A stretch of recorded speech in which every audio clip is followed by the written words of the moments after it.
미국 증시가 다시 한번 상승세로 마무리가 됐습니다. 자, 연일 상승 흐름을 이어가고 있는 건데요.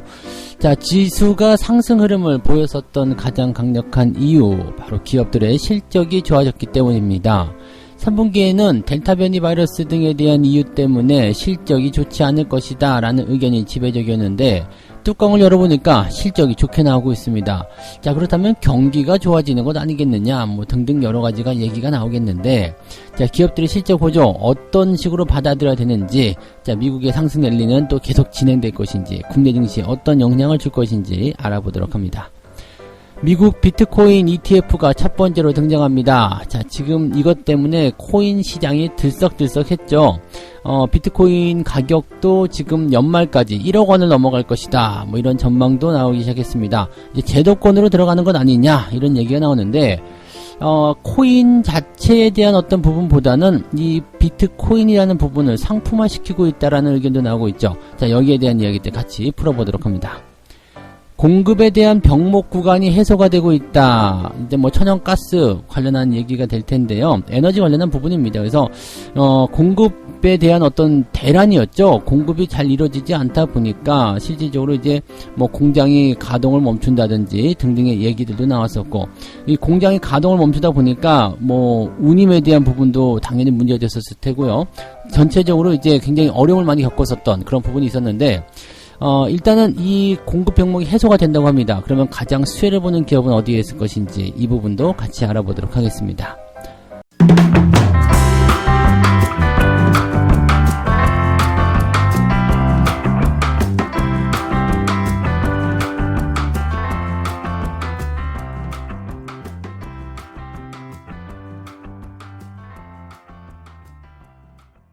네, 반갑습니다. 자, 오늘은 10월 20일 수요일입니다. 날씨가 계속 추워지고 있기 때문에 이제는 겨울 준비 진짜 하셔야 돼요. 잠깐 춥다 말겠지 이런 게 아니라 계속 추워지고 있는 겁니다. 그러면 연속적으로 이렇게 추운 날씨가 오게 되면 이제는 계속 추워지겠구나, 계속 추운 날씨가 지속되겠구나, 거기에 맞는 전략을 짜셔야 된다는 얘기죠. 자, 시장도 마찬가지예요. 잠깐 오르다 내리면 그냥 기술적 반등, 단기적 반등 이렇게 치부할 수 있겠는데 3일째, 4일째, 일주일째 또는 계속 올라가게 된다면 이거는 뭔가 방향이 바뀌었는데? 라는 생각해야 되겠죠. 옛날과는 좀 다르다 이거죠. 어떻게 달라요? 옛날에는 그냥 찔끔 올라가다가 우르륵 떨어지고 또 하락세가 지속돼서 하락 흐름이 지속이 되는 그런 상황이었는데, 지금은 상승 흐름이 지속되고 있다는 얘기죠. 즉 계속 내려가던 것과 계속 올라가던 것은 또 다른 얘기가 나오는 거 아니겠습니까? 그렇다면 우리도 이 상승 시장에 이제 들어서는 그 포지션에 대해서 이제 새로운 전략을 짜셔야 되겠죠. 계속 방어적인 입장을 취하셨다면 이제 상승에 대한 분위기가 제대로 만들어지고 있다면 거기에 대한 공격적인 자세도 취해볼 필요가 있다, 이렇게 보시면 될 것 같습니다.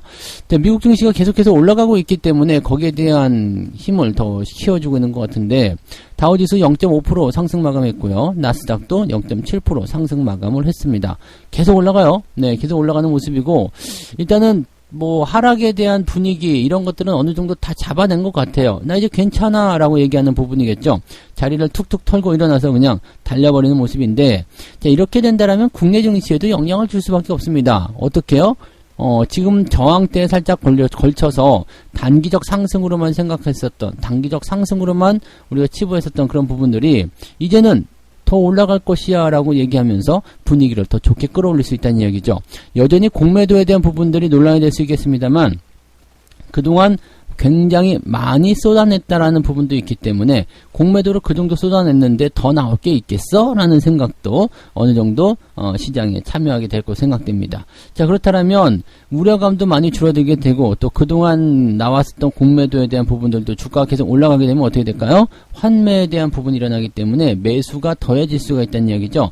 이렇게 되면 단기적으로 반등이 좀 세게 나타날 수도 있는 상황이 진행될 수도 있습니다. 일단 분위기 계속 좋아지고 있기 때문에 여러분들이 가장 잘한 일은 뭐겠어요? 그동안 주가가 크게 하락했던 그 시점에서 주식을 팔지 않고 잘 들고 가지고 오고 있는 것, 그리고 지금도 내가 힘들지만 잘 버티고 있는 것, 그것이 가장 잘한 짓이다 라고 보시면 되는 겁니다. 어쩌면 올해 가장 잘한 그런 투자의 한 행위가 아니겠는가라고 생각해 볼 수도 있겠죠. 자, 미국 시장이 올라온 배경 먼저 좀 알아보도록 할게요.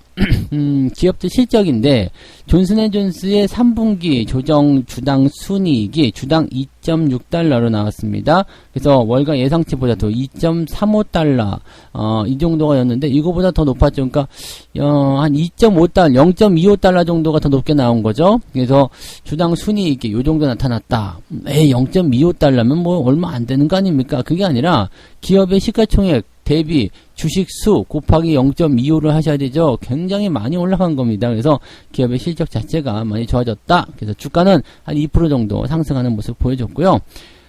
그 다음에 그 프록터 앤드 갬블, 이 P&G죠. 이 P&G사도 EPS가 1.61달러가 나타나서 시장 예상치보다는 상회했다. 근데 뭐 주가는 조금 떨어지긴 했습니다만 이 부분 같은 경우는 이제 제품 가격을 인상하기로 했다라는 소식이 전해지면서 이제 주가가 좀 떨어진 부분이라 실적과는 큰 관계는 없었던 것 같고요. 어쨌든 기업의 실적이 또 증가했었다라는 얘기가 나타났습니다. 다우지수에 포함된 여러 종목들의 그런 실적 증가세가 두드러지게 나타나고 있는데 이 팩트셋이라는 곳에 따르면 S&P 500 지수에 상장된 실적 발표 기업 중에서 82%가 어닝 서프라이즈를 기록했다. 실적 예상치를 웃돌게 되면 어닝 서프라이즈예요. 그러면 어닝 서프라이즈한 기업 실적이 무려 82%. 그냥 기업 실적 발표만 했다 하면 10개 중에 8개가 어닝 서프라이즈 놀랬죠? 그렇게 얘기가 나오고 있다는 얘기죠.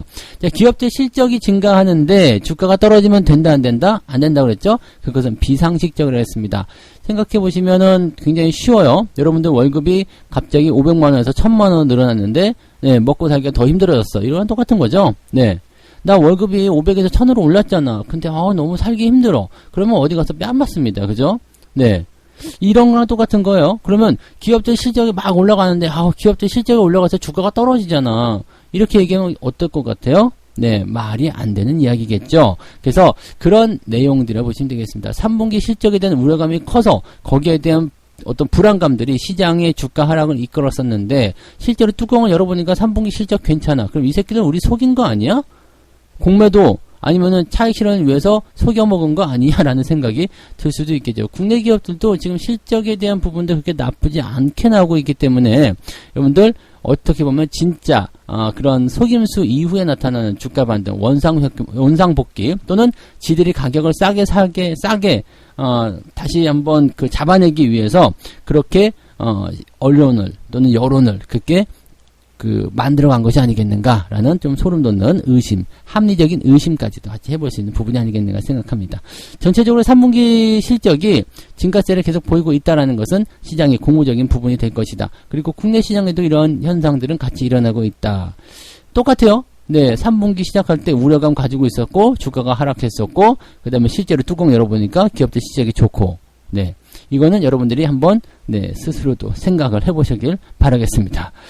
자, 그 다음에 경제지표 같은 경우를 보게 되면 그다지 뭐 좋지 않습니다. 이번 주는 경제지표가 별로 좋지 않을 거라고 말씀을 드렸죠. 주택 관련 지표가 공급망 차질 등을 이유로 해서 모두 다 예상치를 비틀었다. 지표가 안 좋습니다. 그 다음에 고용 같은 경우도요, 많이 회복하기 어려울 것이다. 지금 당장은 고용이 좀 쉽지가 않다, 좋지가 않다 이런 얘기입니다. 노동력 공급 부족이 경제 성장을 제약할 수도 있을 정도다 라고 얘기를 하고 있습니다.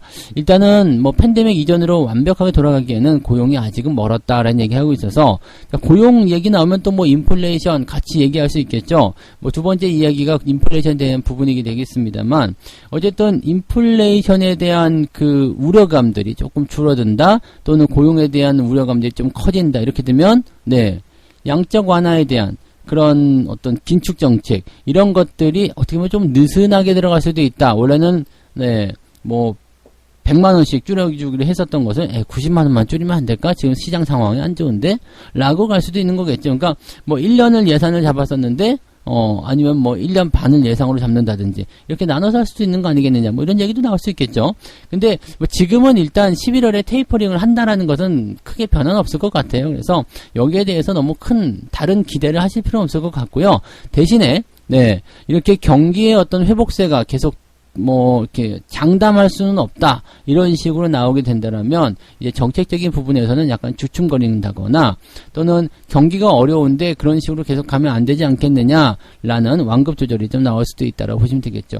경제 지표가 안 좋게 나온 것이 시장에 큰 타격을 줄 수 있는 부분들이 아니기 때문에, 오히려 이런 부분들은 시장을 상승시키는 데 도움이 될 수 있는 재료가 되었다라고 보시면 되겠습니다. 그래서 경제지표 크게 신경 쓰지 않았다라고 보시면 될 것 같고, 기업의 실적 쪽으로 많이 관심을 가졌다라고 생각하시면 되겠습니다. 지수가 상승하는 것이 어떻게 보면 자연스럽다라고 볼 수도 있을 것 같아요.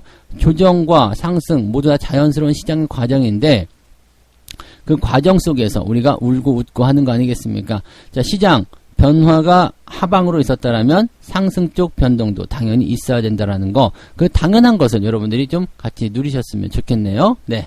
그래서 시장 걱정 크게 안 하셔도 될 것 같고요. 이번 주 생각보다 잘해주고 있다. 물론 주 후반으로 가면서 또 이상해질 수도 있습니다만, 우리나라 증시도 같이 이런 분위기의 편승을 잘 해주고 있는 것 같아서 참 다행이다라고 생각하시면 좋을 것 같습니다.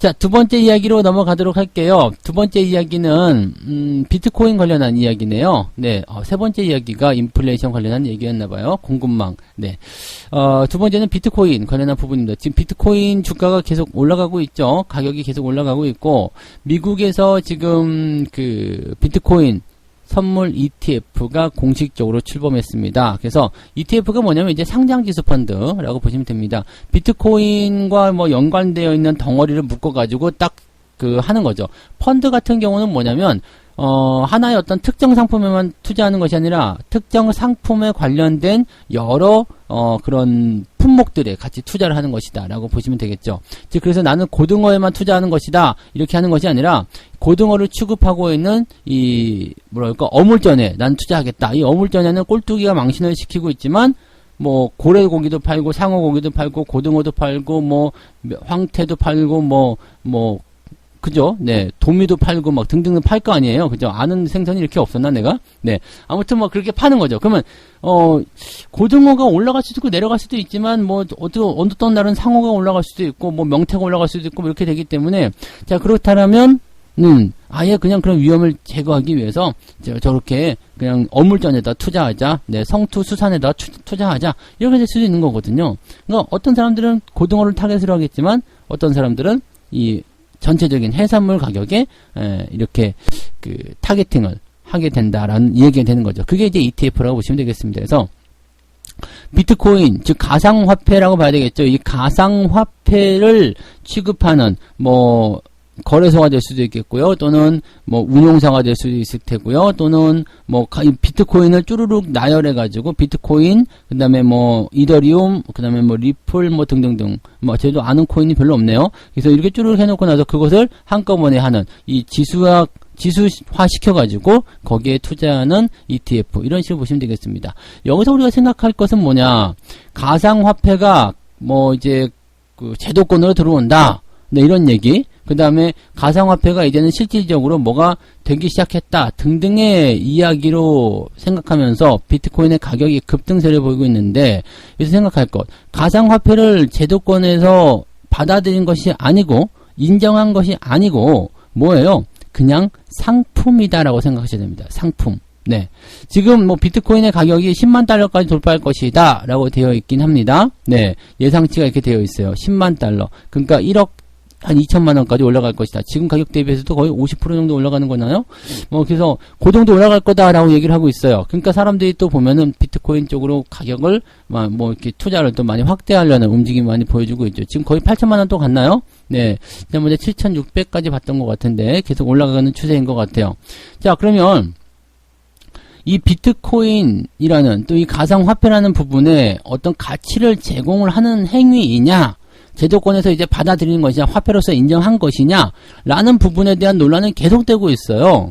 네, 근데 이게 제도권으로 들어가기 위한 첫 번째 관문이다 라고 보기는 좀 어렵고요. 상품으로서의 인정은 될 수 있겠다라고 보시면 되겠습니다. 네, 왜냐면 자, 생각해 보세요. 내가 곰돌이 인형을 이제 만드는 어떤 사람이에요. 근데 전 세계적으로 곰돌이가 오징어라고 할까요? 네, 오징어 게임이니까 오징어 인형을 만드는데 갑자기 오징어 게임이 뜨면서 전 세계적으로 오징어 인형에 대한 수요가 막 늘어났어.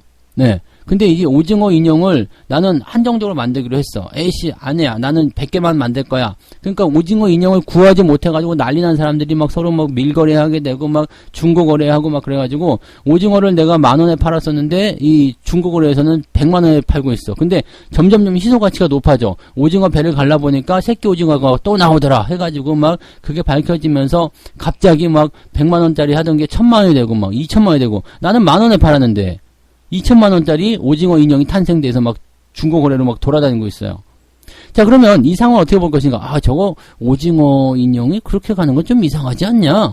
저거 뭔데? 라고 얘기하는 상황이 나타날 수 있겠죠? 근데 여기서 또 한 가지. 오징어 인형이라는 그 상품이 가격을 계속 띄어내고 있으니까 어떻게 볼 수 있겠어요? 야, 이 이 인형이라는 상품이 가지고 있는 그 가격, 변동을 가지고서 한번 거래를 한번 해보자. 그 가격 추이를 맞추는 거, 그걸 가지고서 그냥 거래를 한번 해보자. 그게 ETF거든요. 네.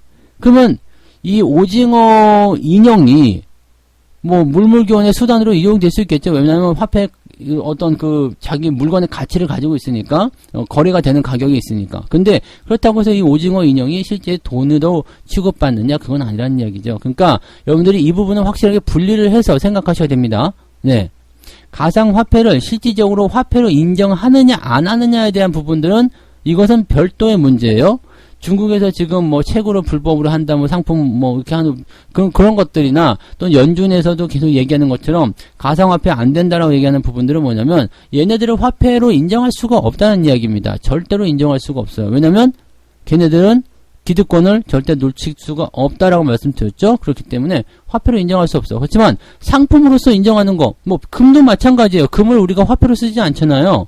화폐로 쓰지는 않지만 상품으로 인정하고 있죠. 그러니까 비트코인도 이제는 생각을 좀 다르게 할 필요성이 있는 거죠. 얘를 화폐로 사용할 것이냐 아니면 상품으로 볼 것이냐. 그런데 얘는 실물이 없는 상태인데 상품으로서 이런 포인트가 되겠느냐. 금하고 또 다른 거 아니겠습니까? 그러니까 여러 가지 복잡한 부분들이 많이 있어요. 이게 어떻게 정착을 하느냐에 따라 여러분들이 이제 비트코인이라는 이 암호화폐와 함께 가느냐 아니냐가 결정이 되는 건데, 어떻게 본다라면 지금 이 ETF가 상장을 하게 됨으로써 얘를 상품으로서 인정을 해줬다라는 부분이 된다라면 어느 정도 이놈이 자기만의 어떤 가치라든지 이런 그 기준점을 좀 찾아갈 수 있는 노력을 좀 할 수 있지 않겠는가. 그런데 뭐 그렇게 된다라면 얘도 뭔가 기준을 좀 정할 만한 게 있어야 되겠죠. 그러니까 뭐 금덩이 같은 경우는 뭐 금 한 덩어리에 뭐 얼마 이렇게 이런 가치를 가지는 것처럼 뭐 그런 게 좀 있어야 될 텐데 이게 그렇게 부족하다는 것이 가장 큰 단점이 아닐까 싶습니다. 그러니까 기초 자산이 없다라는 거, 그런 부분이 아니겠나 생각되는데, 뭐 어쨌건 최근에 계속적으로 이 비트코인 선물 ETF에 대한 신청서를 다른 회사들도 제출하고 있기 때문에 돈 된다는 얘기를 좀 아는 거겠죠. 그래서 여러 가지 부분들이 이제 추가 승인될 가능성이 높아졌다라고 되어 있는 상황입니다.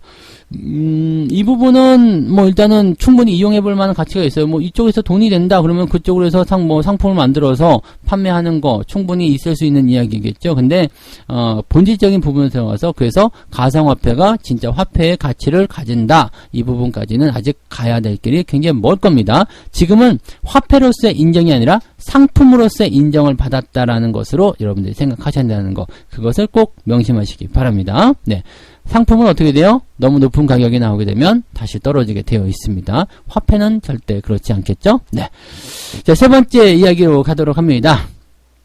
공급 병목이 지나간다. 네, 이제 인플레이션에 대한 이야기 좀 나오겠죠? 네, 지금 천연가스가 계속적으로 올라가는 상황을 보여줬었고, 또, BDI 지수라고 해가지고요, 건화물 운임 지수가 또 막 올라가는 모습이 좀 있었고, 그럼에도 불구하고 공급이 제대로 이루어지지 않아가지고 뭐 난리가 났었고, 지금 물류 대란이잖아요. 또 미국의 뭐 항만, 네, 뉴욕항이 지금 꽉 묶여가지고 난리가 나 있고요. 뭐 24시간 풀 가동시키겠다. 그럼에도 불구하고 물건을 조달하기가 힘들다. 뭐 대란이죠. 그러니까 물건이 들어오지 않으면 일단 공급이 딸리게 되면 수요가 폭증하기 때문에 인플레이션 무조건 일어나거든요.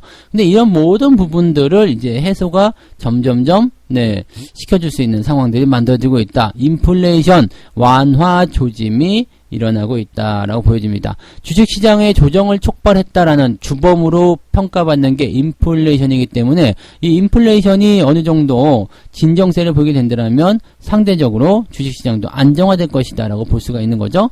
다만 완전한 해결까지는 시간이 걸릴 것으로 생각이 된다. 그러니까 주가가 폭락했었던 것만큼 그렇게 빠른 속도로 주가가 상승하기는 어렵겠지만 결과적으로 시간 문제일 뿐이다 라는 건 아니겠습니까?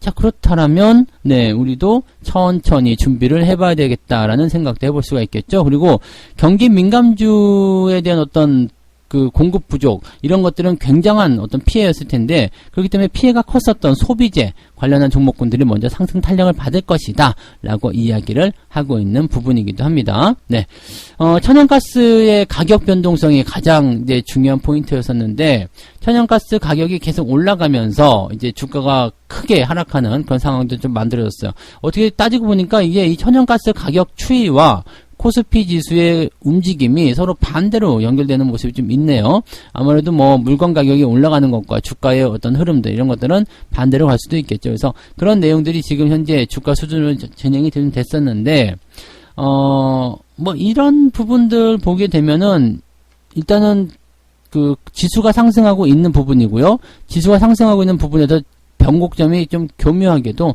천연가스 가격이 하락하는 상황으로 갔다. 6달러에서 지금 4.9달러까지 떨어졌다. 그쵸? 네. 이 정도면은 상품 가격이 안정화되면서 이제 뭐 기업들의 어떤 실적에 차질을 줄 수 있는 부분들이 해소가 되었다. 주가가 올라갈 수 있는 배경이 되었다. 등등으로 해석을 할 수가 있겠다 보시면 되겠죠. 지금 인플레이션이 진정되는 상황으로 가게 된다면 앞으로 추가 상승에 대한 가능성도 충분히 열릴 수 있을 것이다 라고 보시면 되고요. 금리 인상 그리고 인플레이션, 금리 인상을 왜 했냐? 인플레이션 때문에 했습니다. 지금 미국에서도 얘기가 그렇게 나오고 있죠. 지금 테이퍼링 왜 하냐? 인플레이션 때문입니다. 인플레이션, 물가가 올라가기 때문이다 라는 얘기가 아니겠습니까? 그래서 지금 이런 내용들을 완화시키기 위해서 지금 러시아 푸틴 대통령은 가스 공급을 정치적 무기로 삼을 생각이 없다. 네, 유럽에 가스가 필요하면 더 공급을 늘려서 주겠습니다. 라고 얘기하는 것. 이런 부분들이 이제 공급을 늘려주는 부분들이 어느 정도의 그런 가격 안정세를 만들어내는 효과를 가져왔다. 근데 이런 것들도 뭐 충분히, 네, 가진 사람들이 일단은 저렇게 될 수 있겠죠. 자, 물건 한번 안 줘본다? 아, 힘들어요. 막 아우성을 쳐. 자, 에이, 내가 이걸 뭐 무기로 삼으려고 그냥 필요하면 더 줄게. 필요해? 더 줄게. 내 힘을 일단은 알고 있어. 까불지 마. 라고 얘기하는 충분한 언급은 됐으리라 생각합니다. 그러니까 뭐, 나는 뭐 정치적 무기 삼을 생각 없어요. 필요하면 더 줄게요. 야, 이거 정말, 아무래도 푸틴 대통령이 머리가 굉장히 좋은 것 같긴 해요. 정치 잘해요. 네, 아무튼, 뭐, 그러하다라고 보시면 될 것 같고, 중국에서 지금 미국 서부로 가는, 네, 지금 LA항이죠? 네, 뉴욕항이 아니라 LA항.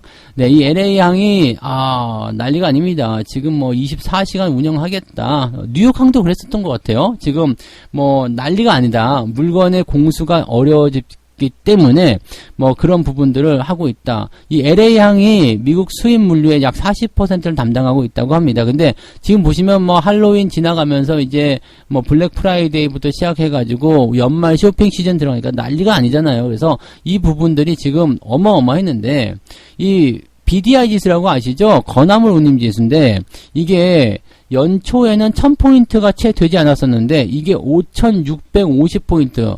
네. 지난 8일날 무려 5배 뛰었어요. 운임이 5배 뛰었다는 얘기예요. 그러니까 해운주들이 올해 그렇게 잘 올라갔었던 게 이해가 되시죠? 근데 이게 조금 하락세로 지금 전환이 되고 있다라는 것도 참고해 보실 필요가 있습니다. 운임이 너무 올라가는 것도 사실은 문제거든요. 그래서 운임이 그 정도까지 뛰었다는 것은 그만큼 네, 배를 대기가 어렵다는 이야기가 될 수도 있겠죠. 왜냐면 뭐 연료 문제도 있을 테고요. 뭐 물건 가격의 상승도 있을 테고요. 뭐 코로나 문제도 있었겠지만 어쨌든 이런 등등에 대한 얘기들이 네, 전체적으로 좀 안정세를 찾아가고 있다는 것에 일단 주목하시면 되겠습니다. 그동안 뭐 이래서 힘들었어. 이건 뭐 별로 중요하지 않고요. 이제 그런 힘든 구간들이 지나가고 있어. 그래서 지수가 그런 것 때문에 많이 힘들어 했는데 이제는 이런 근본적인 부분들이 해소가 되고 있기 때문에 많이 좋아지고 있어. 걱정하지 마세요. 라고 얘기를 해드릴 수가 있는 부분이 되는 거죠. 자, 시장이 어떻게 변화하고 있는지, 어떻게 흘러가고 있는지는 우리가 꼭 알아야지 돼요. 왜냐면, 뭐 그런 부분들에 대한 직접적인 액션을 하지 않는다고 하더라도, 어떻게 흘러가고 있는지는 알아야 될 거 아닙니까? 그죠? 내가 탄 버스가 부산으로 가는지 목포로 가는지 아니면 제주로 넘어가는지 뭐 해외로 넘어가는지 뭐 아프리카로 팔려가는지 알아야 될 거 아닙니까? 그래서 그런 걸 모르고 있으면은 그냥 뭐 내가 지금 내 앞길이 불확실한 거예요. 네. 근데 이 버스는 확실하게 부산으로 갑니다. 목포로 갑니다. 딱 결정이 되어 있으면요. 난 버스에서 그냥 잠을 자도 되는 거야. 왜? 도착하면 깨울 테니까. 무슨 말인지 아시죠? 네. 내가 가진 주식은 어쨌든 올라갈 주식이야. 그러면 주무세요. 많이 올라가면 깨워드릴게. 누가 깨워요? 언론에서. 와, 이 주식 많이 올랐어요. 네. 그때 돼서 일어나서 주식을 매도할까 말까 결정하시면 되는 거죠. 간단한 거 아니겠습니까? 네. 자, 편안하게 주식 투자 이어가시기 바라고요. 오늘 이렇게 세 가지 이야기 정리해드립니다. 미국이 기업 실적 호조에 따라서 상승세로 마무리되었다. 분위기 괜찮았다라고 말씀드렸고요.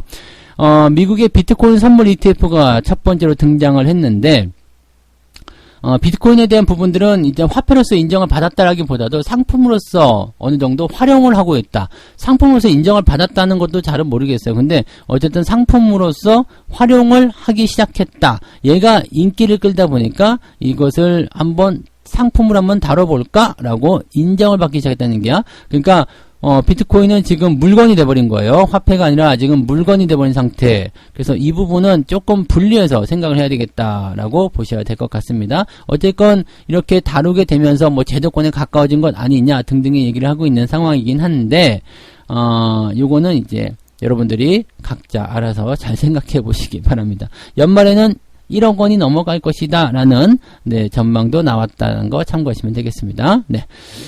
공급 병목 해소를 위해서 여러 가지 이제 이슈들이 나타났고요. 그러다 보니까 이제 인플레이션에 대한 압박감이 줄어든다. 뭐 주가가 하락한 이유 인플레이션 때문이다. 인플레이션이 왜요? 인플레이션 때문에 테이퍼링도 한다 그랬고 금리 인상도 한다 그랬다. 그래서 주가가 하락했다. 이 부분인데 이게 해소가 되어 간다. 그러면 주가가 다시 올라갈 수 있겠구나. 그러면은 약간 억울한 느낌 지금 가지셔야 되는 거 아시죠? 네. 그래서 좀 지수가 이제 상승에 대한 어떤 기조를 보이기 위해서 조금씩 이제 악재들이 해소가 되는 그런 모습도 보이고 있다는 거 참고하시면 되겠습니다. 책 한 곡지 읽고 마무리합니다. 비유하자면 투자는 베이글이고 투기는 도넛이다. 베이글은 딱딱하고 소화도 어렵지만 영양분이 풍부해서 건강에 좋다. 반면 도넛은 달콤하고 부드럽지만 비만이 걱정될 것이다. 네, 그냥 설명은 필요 없을 것 같아요. 그죠? 현미와 쌀밥 이렇게 보시면 될 것 같아요. 잡곡밥과 쌀밥 이런 식으로 보셔도 되겠죠. 백미. 네. 어떤 것이 더 맛있는지 또 어떤 것이 더 영양이 많은지는 여러분들 알고 계실 것 같습니다. 투자를 할 것인가 투기를 할 것인가 한번 곰곰이 생각하시면서 대응해 주시면 좋을 것 같네요. 네. 자, 오늘 여기까지 하고요. 오늘도 여러분들 모두 다 성공 투자 계속 이어가시기 바랍니다. 저는 장중 시황에서 뵙도록 하겠습니다. 고맙습니다.